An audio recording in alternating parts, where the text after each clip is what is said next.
ওমা কি করছো? হ্যালো বন্ধুরা, হ্যালো বন্ধুরা, সকাল সকাল কি করছি দেখেন। কালকে একটু পিঠে করেছিলাম, এই যে সাজের পিঠে দেখা, সাজের পিঠে কালকে খেয়েছি। আর কালকে বিকেলে করেছিলাম, কালকে খেয়েছি। আর এই আছে, এখন দুধে ভিজাবো বন্ধুরা। কালকে আর পিঠে দেখাইনি, যখন বানিয়েছি আপনাদের আর শেয়ার করিনি, কারণ এই পিঠে তো আগে দুবার আপনাদের সাথে শেয়ার করেছি। তাই কালকে পিঠে বানাচ্ছিলাম, আপনাদের সাথে আর শেয়ার করিনি। আমি ভাবলাম সকালে দুধে ভিজাবো, তখন শেয়ার করব। তাই দেখেন বন্ধুরা, এই যে এই পিঠেগুলো, এই দুধটা দেখা, এই যে অনেকক্ষণ ধরেই দুধটা জাল দিয়েছি। এই দেখেন এরকম ঘন করেছি, ভালোই ঘন হয়েছে, কিন্তু এখানে অনেকটা দুধ আছে, 1.5 লিটার দুধ, রিচ দুধ। এবার এর মধ্যে আমার দুধটা ভালোই অনেকক্ষণ ধরে জাল হয়েছে। এই পিঠাটা এই দুধ দিয়ে ভিজিয়ে খাবেন, খুব সুন্দর লাগে বন্ধুরা খেতে। এইভাবে এক এক করে দেখা, ভালো করে দেখা, এই সব পিঠাগুলো আমি এইভাবে ছেড়ে দেব দুধের মধ্যে।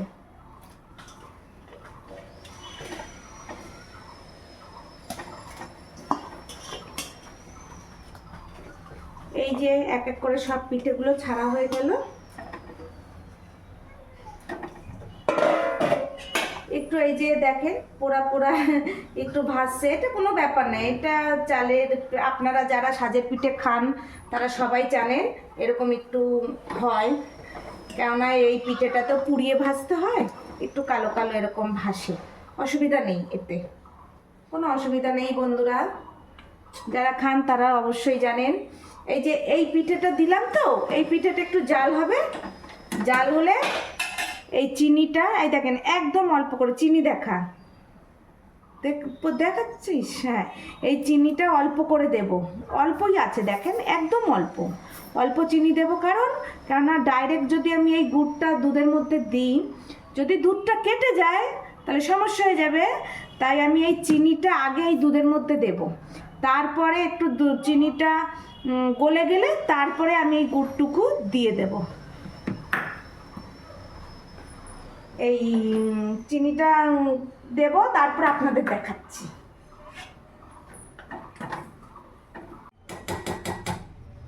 আমার কিন্তু হয়ে গেছে বন্ধুরা, দেখেন আমি কিন্তু পুরো গুড়টা দিইনি, এতটা গুড় ওই চিনি দিয়েছি, আর এতটা গুড় এখনো আছে। এই দেখেন, দেখা পিঠেটা দেখা, এই দেখেন আমার কমপ্লিট।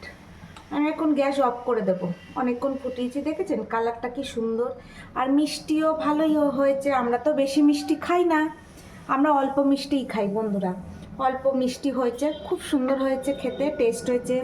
নতুন গুড় দিলে তো জানেনই, যারা খান তারা নিশ্চয়ই জানেন, খুব সুন্দর টেস্ট হয়।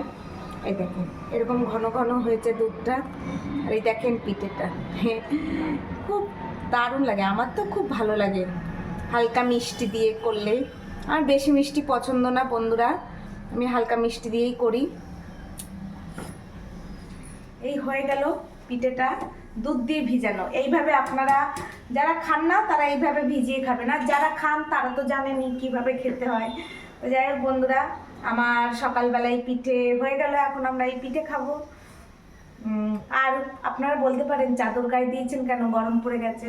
না বন্ধুরা, একটু হাওয়া দিচ্ছে, আমার একটু হালকা হালকা ঠান্ডা লাগছে, তাই চাদরটা গায়ে দিয়ে কাজবাজ করছি। তাহলে বন্ধুরা, তাহলে সবাই ভালো থাকবেন, সুস্থ থাকবেন, টাটা।